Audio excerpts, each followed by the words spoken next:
welcome to today's show, Legacy Living, Make Your Life Count. I'm your host, Dr. Gloria Burgess, passionate, inspirational speaker, author, poet, and entrepreneur. Good morning, and welcome to Legacy Living, Make Your Life Count. I'm delighted that you joined me this morning. Today is Wednesday, April 25th. I want to give a great big thank you to those of you who are listening today, and a great big shout out to all of you listening all over the world. I'm delighted and so grateful that you tuned in.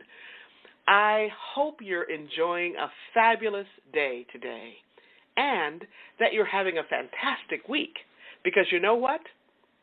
In the grand song of the universe, life is very, very short.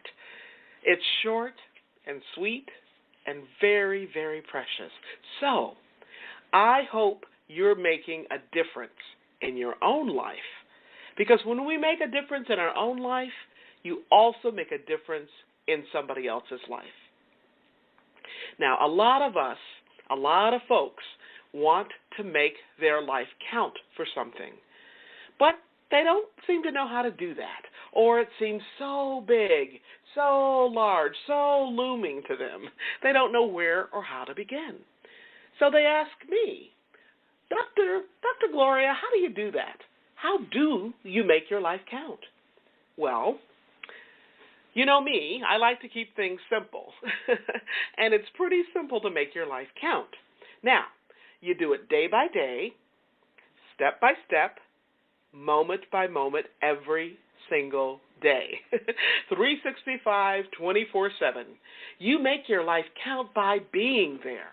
Being there for someone who just needs to hear the sound of your voice. I know sometimes I call up my mom and I say, Mom, I really don't have any news to share. I don't have anything that's different in my life. You know, she lives 2,000 miles away, and I say, I call because I just want to hear your voice. Let me tell you, my mom, just the sound of her voice washing over me, right? An adult woman, right? But she makes her life count for me by just, talking to me, and so that I can hear that sweet, sweet sound of her voice. Sometimes we can make our life count by the simple, loving things that we do for somebody else without any expectation of return, right? We can be an encourager. We can be a champion, a cheerleader. Maybe we take a walk. We take a walk with someone we love. Maybe we make a special dinner for them, right? Or maybe we make breakfast, a hot breakfast in the morning, rather than, getting that breakfast on the go like we sometimes do.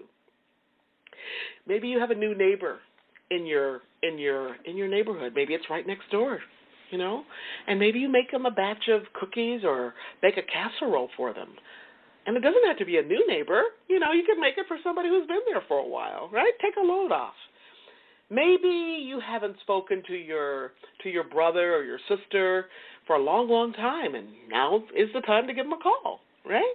Or maybe you visit your uncle. Maybe you're the only person in the family who does that anymore, right? And what a difference your presence makes to that one person.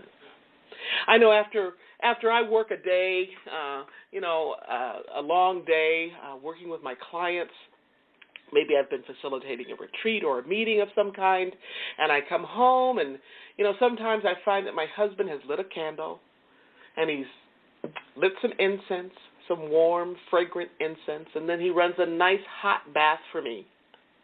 Just because, right? Just because he knows I've been working hard. Yeah, that's what I'm talking about, okay? That's the kind of difference you can make in somebody else's life. You make a difference by being grateful for who you are, being grateful for family and friends, and by counting your blessings. And you know what? We can actually go beyond simply counting our blessings. We can go beyond that by being a blessing in somebody else's life. I know just a few days ago I was leading a circle of women. I had young women, I had middle-aged women, I had older women in the group, And these women really wanted to lean into their purpose, right? Now, I had somebody come in late, and she says, "Oh, Gloria, I'm so sorry I'm late." And I said, "No, you're not late. You're right on time." She was. She was right on time for her. And we welcomed her into the group and folded her right in, and that's how things go, right? And then when she introduced herself, she said, "I thought that this was going to be your class. I thought that this circle was going to be all about legacy." And so I kind of waited a few minutes, and, I had her introduce herself, and then I came back around to her, and I said, everything I do, everything I talk about, my whole life is about legacy. So you're at the right place at the right time because for you, this circle will be about legacy. You will get what you came for. Now, you know me. I talk about legacy on this show, and you know that, if you really understand legacy, we don't have to wait to the end of our life or wait until we're about ready to retire or transition, right, to think about our legacy. I mean, you know the drill. Legacy is what I talk about every single week on this show.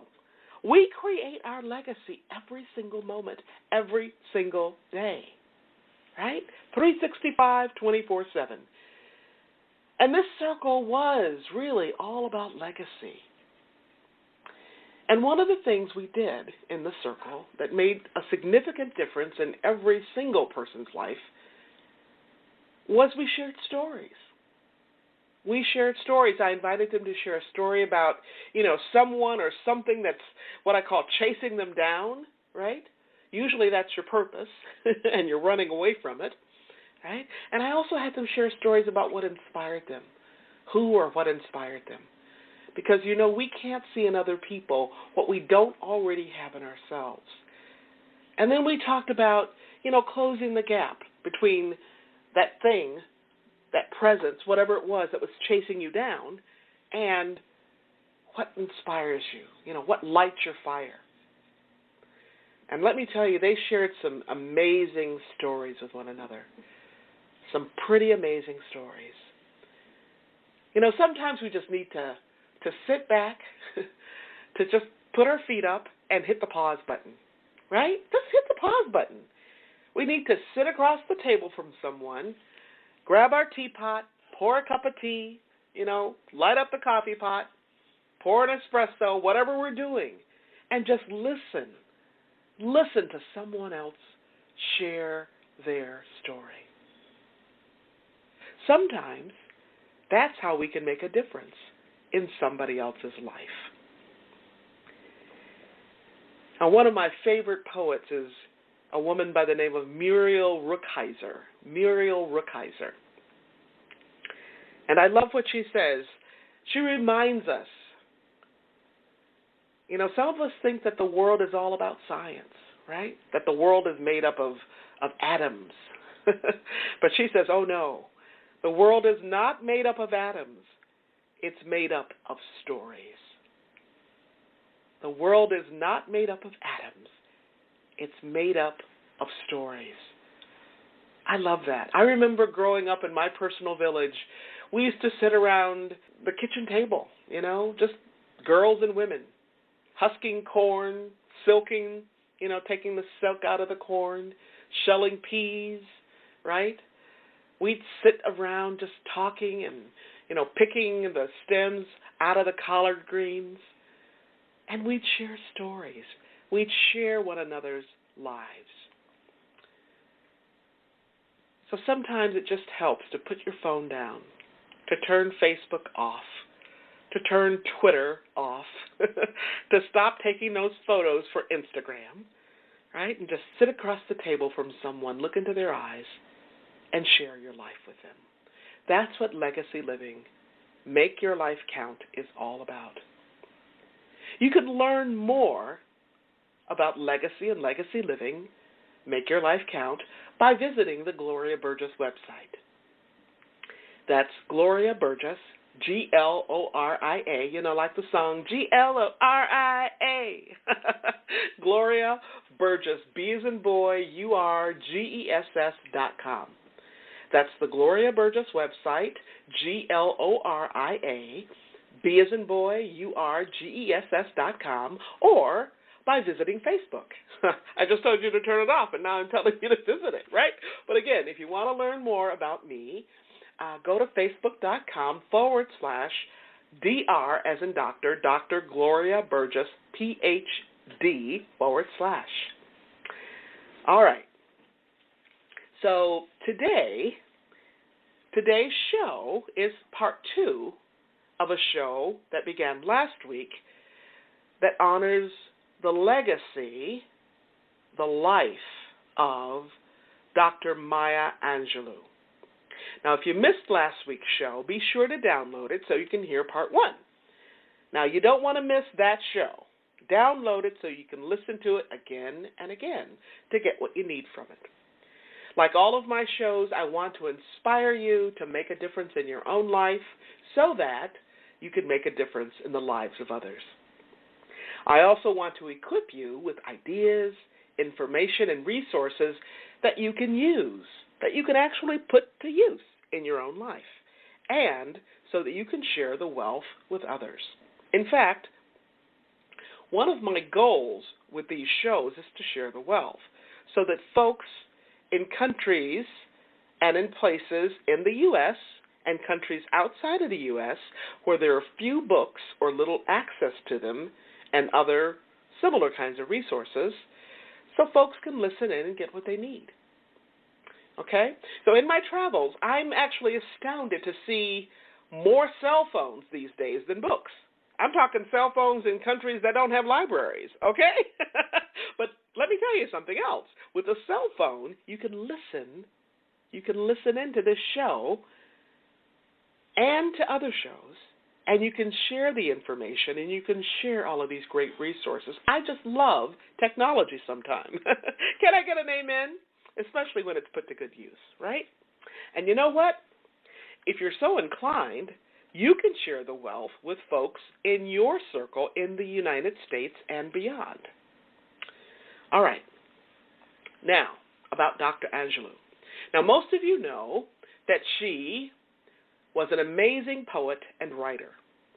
Well, did you also know that she was an actress, director, filmmaker, humanitarian, mom, and so much more? Now, as many of you know, during the month of February in the United States, we celebrate Black History or Black Heritage Month. Well, you know me. I celebrate the lives of all people all the time, no matter who they are. I just love celebration. And I especially love to celebrate the soulful lives of African Americans, Black lives, every single day, 365, 24/7. So, who is Maya Angelou? Well, as I mentioned just a few moments ago, she's an incredible poet, writer, actor, director, filmmaker, humanitarian, and an amazing human being. Miss Maya's poetry and prose shines the light on what it means to be human.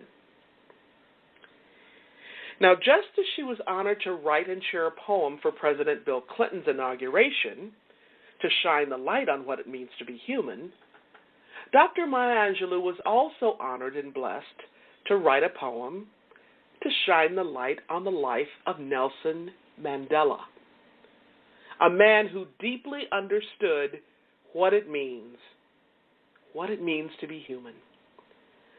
I share this poem with you because there is so much of Maya's life tucked into her writing, her values, what she believed, what she stood for, who she stood with, lessons from history, and shining, shining rays, the shining sunlight of her dreams, what she dreamed of for our future, for the future of humankind. Now this poem, Maya Angelou's poem for Madiba, was written to pay tribute to him upon his death.